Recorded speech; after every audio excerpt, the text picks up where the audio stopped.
Bon, comme vous avez sûrement pu le voir, Xabi Alonso et le Real, c'est fini. Donc, qu'est-ce qui s'est passé après la défaite récente contre le Barça en finale?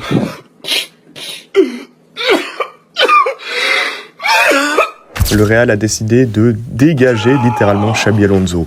Et pour moi, c'est une très mauvaise idée. Donc déjà, je vais commencer par dire que je trouve le Real assez paradoxal, puisque ils ont accepté que Xabi Alonso vienne avec un plan de jeu bien défini et pour apporter de la fermeté. Mais une fois qu'ils ont de la fermeté, que Xabi Alonso tente d'imposer de la fermeté, les joueurs viennent pleurer à la direction. J'ai mal à la tête.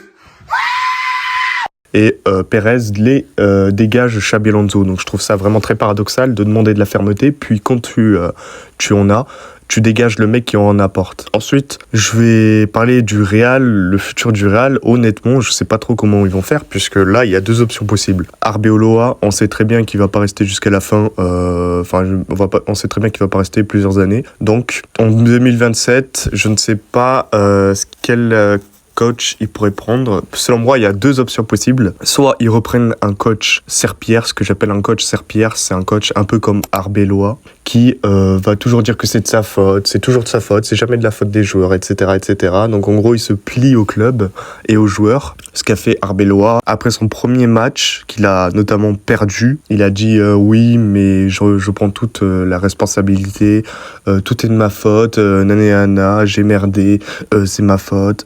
En fait, non, c'est pas de ta faute. Tu viens d'arriver au club, c'est normal en fait. C'est la faute des joueurs. Si les joueurs ils savent pas jouer, ils font de la merde. C'est les joueurs. Arrête de dire que c'est de ta faute, c'est pas de ta faute. Donc selon moi, je disais qu'il y avait deux options. Soit ils reprennent un coach comme ça, un peu serpillière, ou soit ils prennent un coach sérieux et ils décident de vraiment changer. Donc coach sérieux, on avait Xabi Alonso, mais décidément cette année ils en ont pas voulu. Donc peut-être que l'an prochain, quand ils vont voir les résultats, ça va leur donner envie de finalement reprendre un coach sérieux. Donc moi, je verrais bien José Mourinho. Donc lui, s'il vient et que vraiment on lui laisse des libertés et la capacité d'imposer aux joueurs sa vision de jeu, ses tactiques, etc., etc., je pense que le Real va vraiment se réveiller et ça va être un carnage.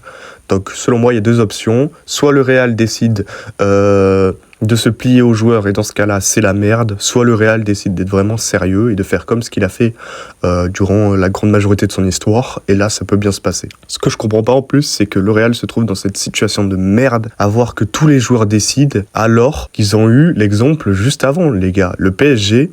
c'est littéralement ce que le PSG a vécu. Les joueurs qui faisaient ce qu'ils voulaient, Neymar qui va en boîte, Mbappé qui fait la gueule, qui va avec les supporters de je sais plus quel club. N'importe quoi. Les joueurs faisaient ce qu'ils voulaient. Et ben là, c'est exactement la même. Les joueurs, ils viennent se plaindre du coach. Et ben on fait quoi ? Au lieu de dire aux joueurs, non, tu vas respecter sa vision. Écoute, si t'es pas content, tu pars, nanana. Non, on vire le coach. C'est le monde à l'envers. Est-ce que le monde il est à l'envers ou c'est moi qui est à l'envers ? Donc je comprends pas comment une telle institution comme le Real tombe dans le panneau. Selon moi, il y a aussi une part de responsabilité de Xabi Alonso. Je m'explique. Tout n'est pas la faute du club.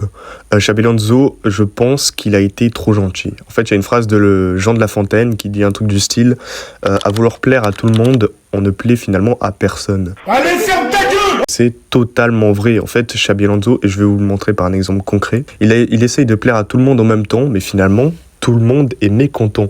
Je m'explique. Par exemple, on prend le cas Bellingham-Arda Güler. Donc Bellingham, en ce début de saison, il est moins bon qu'Arda.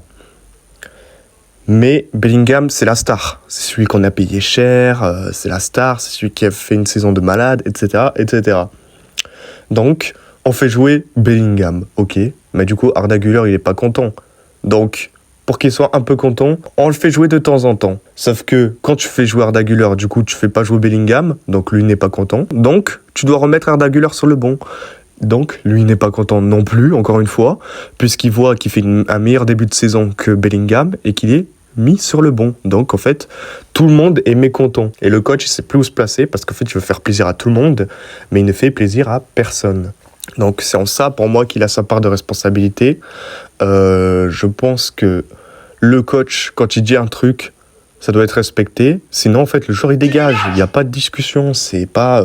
Enfin, si, il peut y avoir une discussion, mais je veux dire, il n'y a pas de contestation, il n'y a pas de caprice, comme on a vu au final, là. En plus, pour des trucs nuls. C'est n'importe quoi et ça devrait pas exister dans le football. Donc voilà, les gars, à noter que je ferai plus souvent ce genre de vidéos et bien évidemment, je continuerai à sortir des vidéos drôles, etc., etc. Et je pense d'ailleurs que je vais vous sortir une vidéo sur l'arbitrage dans pas longtemps. Donc voilà, dites-moi si cette vidéo vous a plu. J'essaie de faire un peu de montage et merci à tous de l'avoir regardé.